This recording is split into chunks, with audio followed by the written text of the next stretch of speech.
In a quiet home on the outskirts of Kampala, school nurse Mercy Baribawe cradles a baby she adopted 5 months ago. Born prematurely and weighing just 1 kilogram, the infant had little chance of survival after her mother died during childbirth. But a lesser-known intervention gave the child a second chance: donated breast milk. The baby was premature and the baby was underweight of 1 kilogram, but in that situation we got a company called the ATA, and they gave us breast milk. Then I started giving the baby the breast milk, and the baby, when gained at 1.5, we was able to be discharged from Rago Hospital to go home. Baribawe is one of the growing number of caregivers in Uganda turning to breast milk donation to save the lives of premature and orphaned babies. The country is seeing a quiet but powerful transformation in neonatal care driven by grassroots initiatives like the Atta Breast Milk Community, a non-profit social enterprise working to make donated breast milk accessible to infants in need. But how did all this start? Atta Breast Milk Community Operations Lead Rachel Akungzibwe explains. It was founded from a point of our founder had a baby and who got an operation at birth and needed breast milk, which she didn't have. Luckily, her sister-in-law had it. But then, in the dip of COVID, but her baby 3 days later passed, and then she had milk. As a person who is a solution giver, she needed to find a solution of where to put the milk.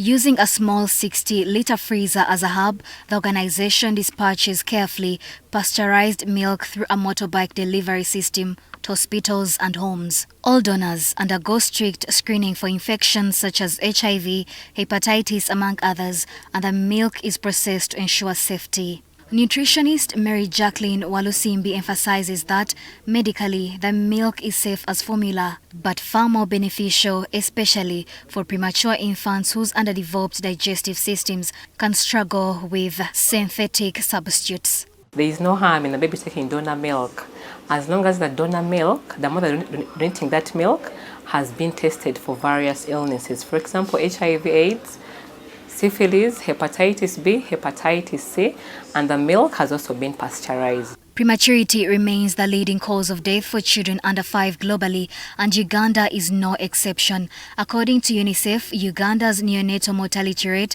is 19 per 1,000 live births. For many of these infants, the lack of access to breast milk, especially when a mother is ill, absent, or unable to produce milk, can be fatal. To address this, Uganda's health system has turned to human milk banks, with the largest facility based at St. Francis Hospital in Zambia. Launched in 2021 and run by neonatologist Dr. Victoria Nachbuka, the bank has supported the recovery of hundreds of babies. Being able to serve over 300 babies, and we've had over 500 donors within the bank. And if we have milk, maybe more than 500 liters of milk have been collected, and more than 300 liters of milk has been given. She describes donor milk as medicine for preterm babies and not just nutrition, and sees it as a critical tool in reducing preventable neonatal death. But the idea of shared breast milk remains culturally sensitive. Deep-rooted beliefs, including fears about the spiritual and genetic influence of another woman's milk, continue to fuel resistance in parts of Uganda. Like blood, if you have an accident and you need blood, will they transfuse you with your own blood? You get blood from another person. So if someone can get blood, which goes into your brain, which goes in everywhere, and people have accepted blood, what of breast milk, which you take and you pass out?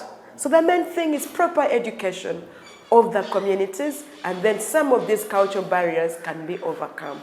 Research conducted in 2023 by Makerere University and UNICEF supports this approach. The study found that while only 25% of rural mothers were initially open to accepting donor milk, acceptance rose significantly, up to 70%, when local health workers explained the process, safety measures, and purpose behind milk sharing. In urban areas like Kampala, attitudes have already begun shifting, especially among younger mothers and medical professionals. The Uganda government is now taking steps to scale up the initiative with plans to introduce regional human milk banks in the country's western and northern districts. These new facilities aim to decentralize access and meet the rising demand for donated milk nationwide. For Balibawe and her adopted daughter, breast milk sharing was not just a medical solution, it was a gift of survival.